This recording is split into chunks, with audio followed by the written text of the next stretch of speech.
My specialty for this one will be in the welding field, probably involving either steel or aluminum to reconstruct the damage on the project. Tina grinds down the edges on her pre-made plates. This is how the crucifix will hang. The large part on the back of the sculpture and the smaller part embedded in the actual cross. Saul makes sure that the plate is bent to the exact degree. It has to be flush with the back of Jesus.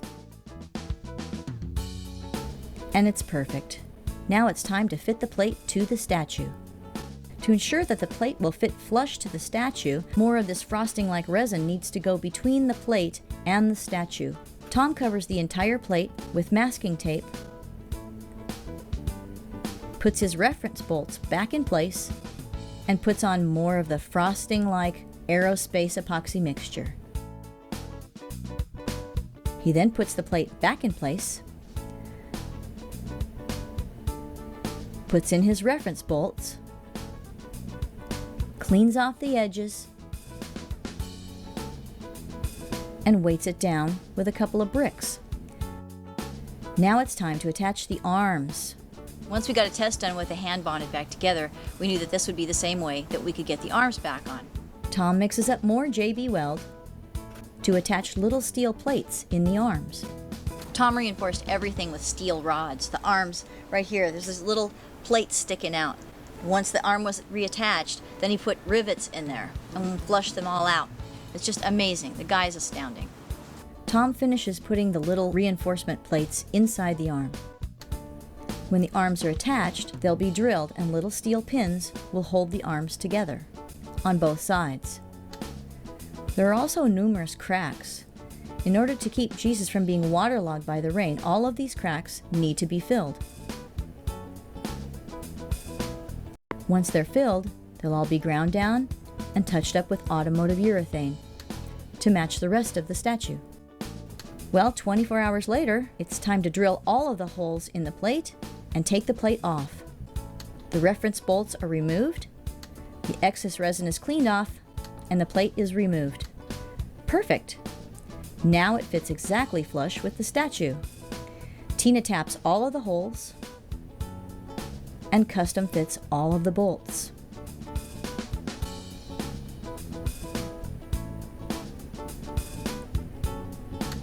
Tina has fashioned a special hook that will hold a special rope just to haul Jesus up onto the cross. Once she assembles it, the plate goes back onto the statue. Everything is fit, everything looks good. Tom grinds down the edges of the resin pads to prepare it for paint.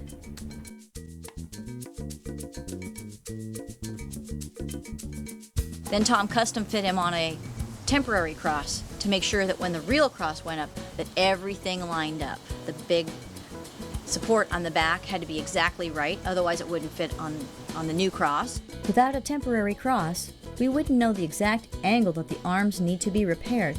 Remember, a lot of these pieces were very bent. Tom has made reference marks, once again, to make sure that everything lines up perfect. So we have reference lines, that's our key line, and our fixture point here. And this point hits the center of the cross. With all of our reference lines made, it's now time to bond the arms back on. More JB weld on both pieces.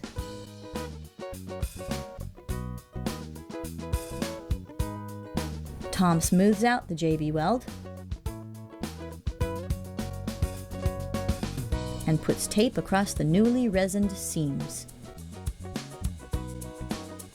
24 hours later, he grinds the seams down with a Dremel tool and then drills through the little steel plates. These aircraft steel pins will go in those holes. Tom test fits them, covers them in resin, puts them in, gives them a little pound to make sure they're all the way in, and then grinds the rest off after they're cured. Once all the bonding was done, it was my turn to come in. I mixed up 6 different colors in automotive urethane and dabbed them on with a Q-tip.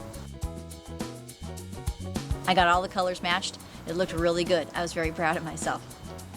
I'm going to save all these little cups for later because I'm going to have to remake these colors once we get to the mission. We're going there tomorrow. We've completed the repairs of the Jesus and have him on a temporary cross. But now we need to get him on the truck. So both Tina Trefethen and I have been associated with McCluskey Ltd., who has quite a workforce. So we're going to see if we can get them to help us. We need to load Jesus on the truck. My name is Luis Palacios. I'm the project manager at McCluskey Ltd. Tom asked us to come help him move the statue of Jesus, and so I brought the crew, McCluskey's crew, down to his place to help him put it in the back of the truck. We now have close to 300 pounds of Jesus and cross. It's taken 5 big guys to get him down the driveway and into the truck.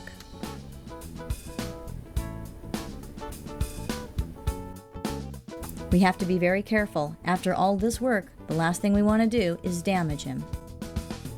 Tom's made sure that he will just fit into the truck. Ooh, it's tight though. And this fantastic crew are the ones who got him into the truck to get him back to the mission.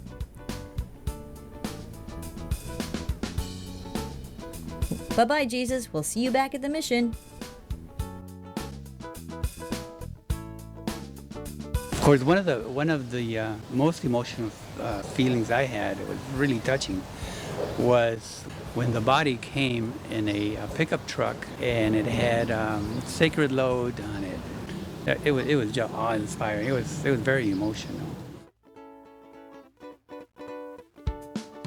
Well, we made it to the mission okay. Now we've got to get Jesus unloaded. We've got to get him off the temporary cross and onto the real cross. Not an easy task.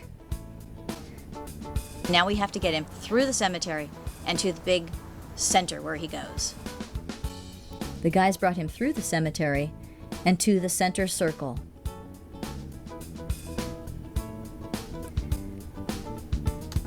The gentlemen who were putting him up already have a block and tackle in place and ready to go. Tina's prep work is going to make hauling Jesus up the cross a lot easier. Tina had fashioned this specially made rope that was specifically to haul him from the ground up onto the cross so that we could hook him up.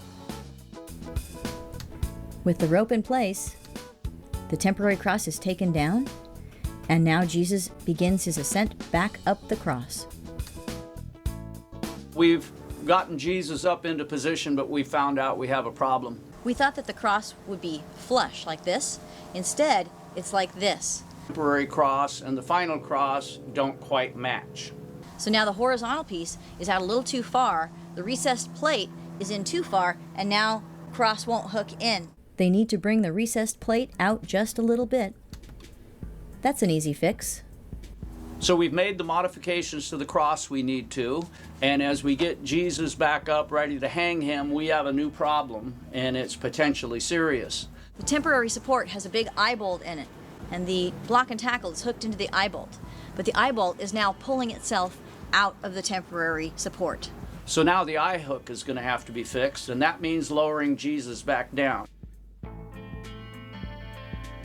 This is a potentially terrible problem. This statue weighs 250 pounds. We can't hold it, we can't bring it back down because it's so brittle, and the feet were part of the pieces we repaired. We have no choice but to get as many people as we can to hold Jesus off the ground while they fix the eye hook. With lots of bystanders in the cemetery watching our every move, we need to quickly and carefully fix this problem. So the eye hook's been repaired, and we're raising Jesus back into position. Put the hook in his back through the notch in the cross, and there he hangs. And for the first time since he fell, he's back in place. Boy, I sure breathed a sigh of relief when I saw that they got that eyeball fixed. If the statue had fallen, it probably would have broken into several pieces, and who knows what would have happened to the people on the ground. It was potentially very dangerous.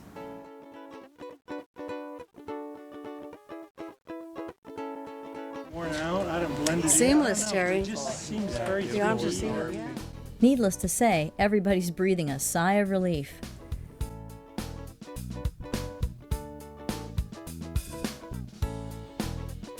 Now all that's left is to finish securing the bolts to keep it tight. Once the bolts are secured and tight, There's only one more piece left to the installation. The foot spike.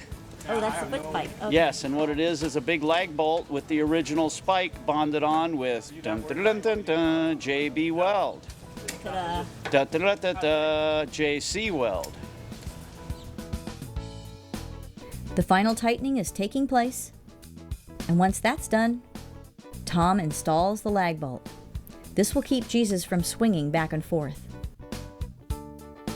Well, Jesus is back on the cross, hanging properly, and all he needs is a little touch-up work from painter Terry Lee. The automotive paint takes a 25% hardener. I'm going to have to kind of guess because I don't have a gram scale. I remake the 6 colors that I made originally in the same Dixie cups and retouch up with a Q-tip, just like before.